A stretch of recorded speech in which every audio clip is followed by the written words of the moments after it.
Hey guys, today we're going to take a look at NBA draft prospect RJ Barrett from Duke University.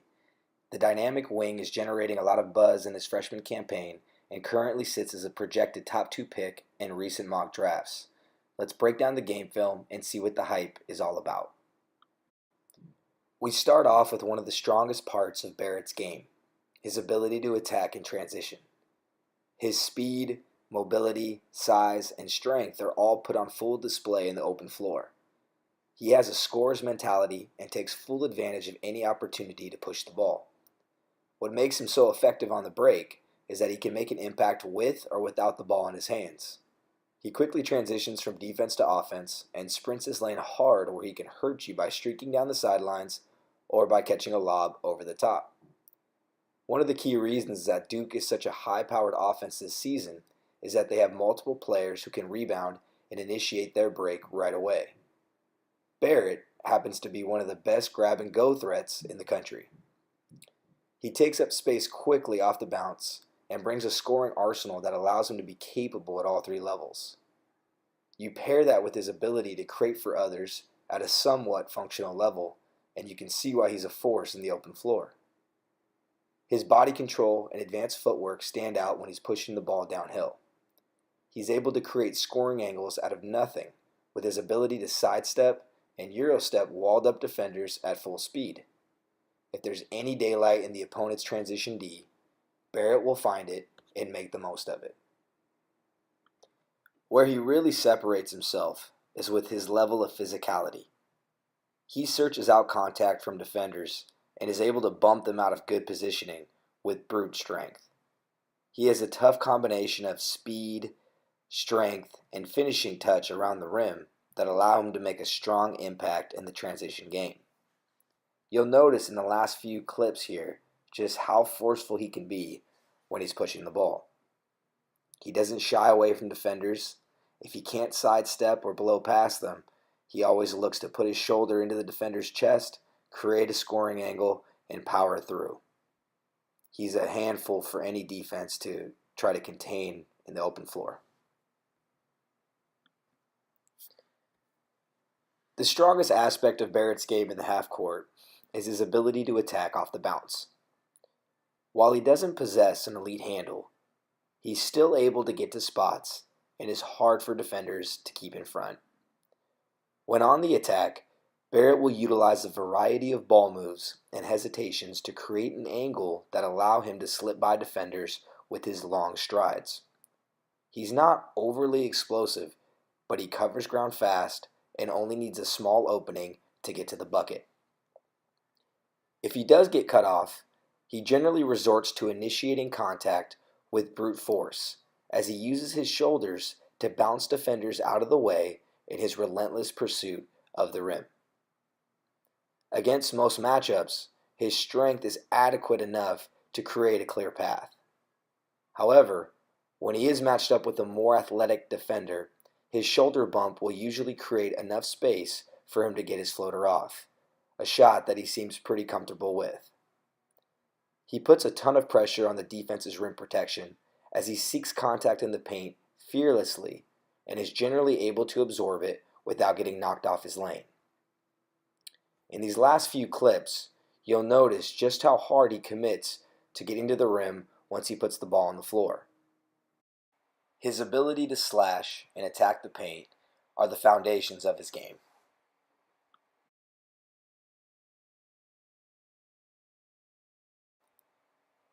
Barrett has the ability to score from all 3 levels on the floor. His biggest impact in the half court is definitely going towards the rim, but he has shown some range from behind the arc as well. While he's not an elite perimeter shooter, he is capable and has functional mechanics. His release may be slightly slow, but he shoots it without hesitation and with more confidence than most streaky shooters. He lacks consistency with touch on his jumper, and it causes his results to vary.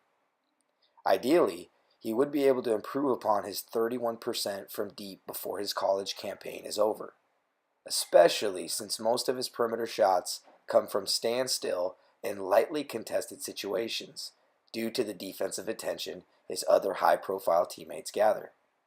We don't have much evidence of Barrett shooting on the move, and this will be something to monitor as season continues. Barrett has also showcased the ability to shoot off the dribble. He has a variety of pull-ups and step-backs that he utilizes to create space, and he transitions from the bounce to his shooting pocket fairly seamlessly. Although long twos off the dribble aren't a highly sought-after skill, it's nice to see the versatility that Barrett brings with his all-around scoring package. If he can improve upon his efficiency with his perimeter shooting, it's a great counter to defenses that will focus on keeping him out of the paint.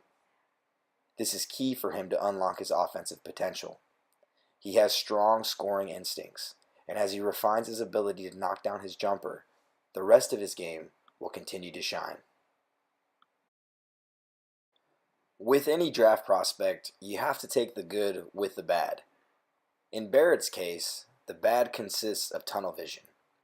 We're going to slow a couple clips down here and really take a deep look into what we're talking about. You'll notice in the first clip that Barrett tends to think of scoring first and last when attacking off the bounce. On this particular drive, he misses teammate Jack White, who is wide open in the corner for three, where he currently shoots 41% on the season.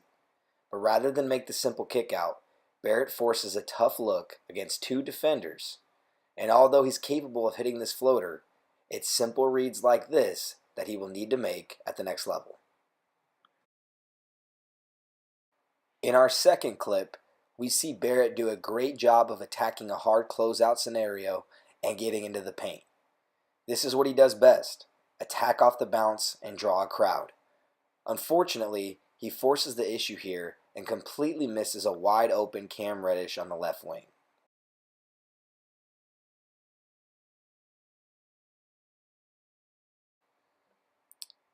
In our last clip, we see that Barrett takes the handoff from Zion Williamson.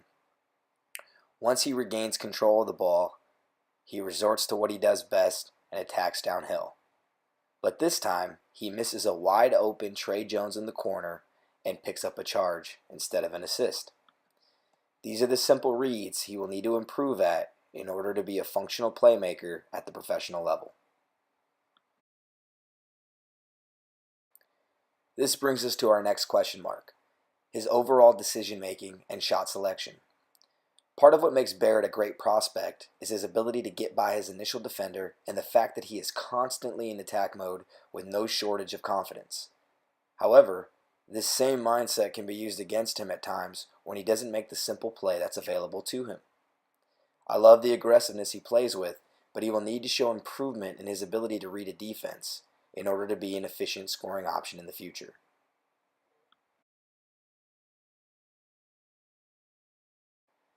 Barrett needs some overall polish as a playmaker in general. When he does decide to pass, it's often badly telegraphed or off target. He simply lacks consistent touch and feel as a creator for others. He relies heavily on his physical tools, and against other high-level athletes, he can get caught in bad spots that eventually lead to turnovers. He seems to make survival-type passes rather than predetermined scoring passes based on how the defense rotated. Although Duke has a variety of more than capable finishers and perimeter shooters, Barrett fails to utilize them more than he should. So once again, we're going to slow things down a little bit here and break down a couple clips when it comes to Barrett's defensive impact. His offensive aggressiveness hasn't translated to the defensive side of the floor yet. He offers less resistance at the point of attack than you would expect for an athlete of his caliber, and he doesn't show the level of engagement that he is capable of. In this first clip, we see Barrett fail to offer any type of recovery ability on this spin move by Jalen McDaniels. Although it's a great move, we're not seeing much fight from Barrett. In our second clip, we see a lack of communication on the ball screen. But what really stands out is the lack of urgency and intensity to recover to the shooter. Barrett seems completely content to concede this look to Jarrett Culver, who proceeds to knock it down. This lack of effort and engagement is holding Barrett back from what he could accomplish on the defensive side of the floor.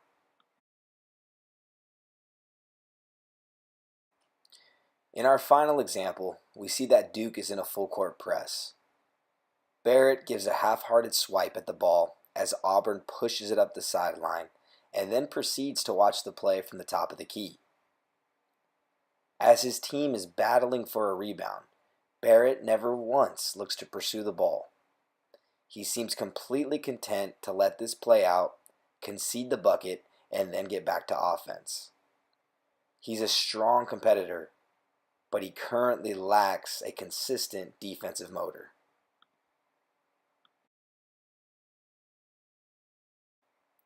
So we'll wrap up today's scout with some final thoughts on RJ Barrett and with some clips that show there's reason to be optimistic about his future. I believe that RJ Barrett is worth his projected draft capital. There's a lot to like about the dynamic slashing wing, but I do have a couple of concerns that could hamper him from reaching his potential at the next level. He has a lot of upside as a prospect, and if you're going to spend a top 2 pick on him come draft night, you'd like to see that upside come through eventually.